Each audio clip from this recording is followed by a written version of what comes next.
Okay, so I think I know how I want this to work out.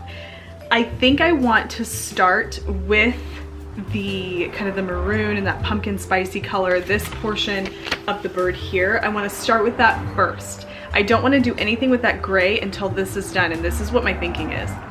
If I can focus on the portion of the yarn that's going to have this color, then my plan for the gray would be to dip the other portion of the yarn into the gray dye stock to create a really solid, rich gray section, but to keep from dipping it too far that you completely cover up all of the white. So when you start working with the yarn in the pan and you're only working on a portion of it, so let's just say you're doing a half-half, so you keep half of the yarn naked and you work on the other half for the purpose of later dipping the naked half into the gray. Well, when you dip that naked half into the gray, you only dip it so far that you have that gap of white space between the first color that you worked on in the pan and then the gray that you just dipped. Now what happens when you dip yarn partially into a dye stock is that the dye, that water that's carrying the dye, is going to seep up through the strands of yarn naturally. That's just what happens. It's kind of like if you take a paper towel and you stick it in some colored water, it's going to seep into the paper towel and crawl up through the fibers of the paper towel. Well, it's the exact same thing that happens with yarn. So what I'm hoping for is that by doing that, by dipping the other portion of the yarn in the charcoal gray color after I've done this portion of the yarn and leaving this gap of white naked yarn space here, I'm gonna get this really cool seeping of the gray color that's almost, it's not gonna be quite as solid as this, but it's almost gonna create this uneven kind of border between that gray, the white, and then of course that maroon and the pumpkin spice and the, you know, mocha colors that we see happening down here, these like mustardy warm colors. So I'm thinking that that's where I want to start. So that means that I'm going to pop the yarn into the pans. I'm going to work on that bottom portion, those warm colors first, on just a portion of the yarn, and then and what portion of the yarn I'm going to do, whether it's a half, a third, who knows. I'll figure that out once it gets into the pan. After I've done that and I see how that's come through, then I will figure how I'm going to do that gray portion later. If it ends up being a dip, then it does. If it ends up being something different, then that's fine. I just think having the color, that warm color, before doing that really deep charcoal is going to be important for this particular colorway. So let's go ahead and see how that works. I'm going to get the yarn in the pans and we're going to start with those warm colors first.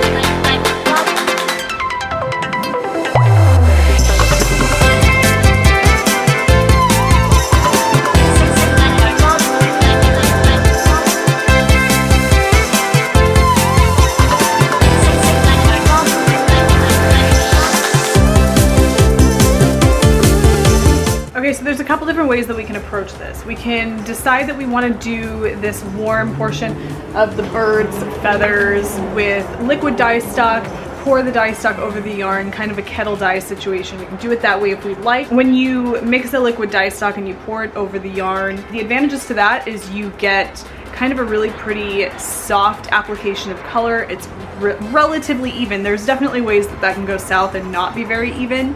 And you can use that to your advantage if you want. And then there's another way that you can add the color to the yarn without having to create a liquid dye stock. I use sometimes dry dye. I'll add dry dye to the yarn, and then I call it, it's just my own technique, cutting it into the yarn, which is where I take my spoon, just kind of the edge of my slotted spoon, and I kind of jab it down into the yarn and move it around.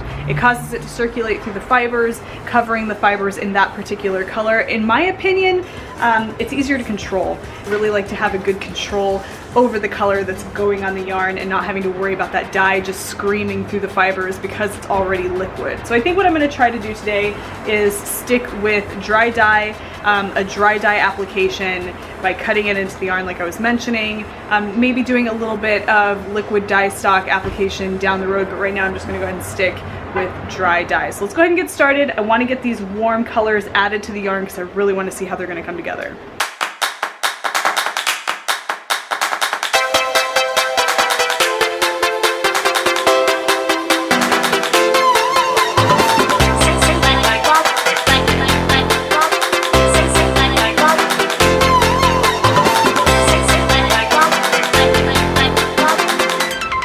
Okay, so one thing about this method of adding dry dye, it's just a little bit more of a painstaking process. You have to add your dye and you have to wait until that first layer that you add, you know, exhausts into the yarn, so you can see through the water to see how much more coverage you're gonna need. So I'm gonna give you an example of what I'm talking about here. All right, so most of what I've added so far is exhausted, so I'm not gonna have a good kind of opposite example to show you here, but this is the most recent one I did.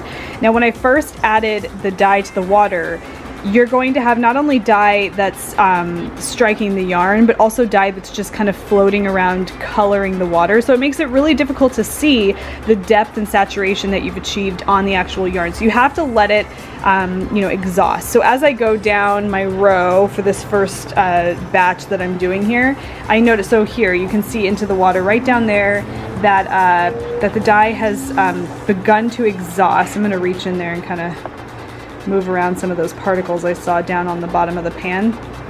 But you can see that the water is no longer heavily tinged with the dye. You can see the saturation on the yarn.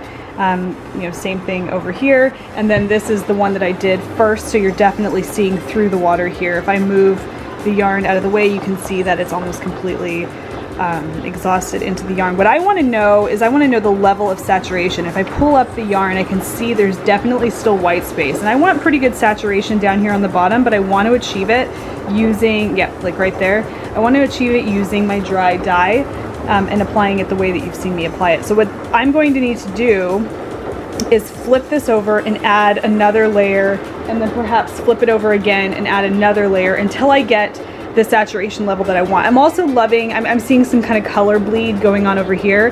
Now, color bleed that happens alongside of a pan is actually, I mean, you can't really do too much about it because that pan works as almost a vehicle to transport that dye up the side of the yarn. What this means is, because you don't have it over here as much because there's yarn on either side, but what this means is that when you go to flip this and add another layer of color, these skeins of yarn need to be rotated.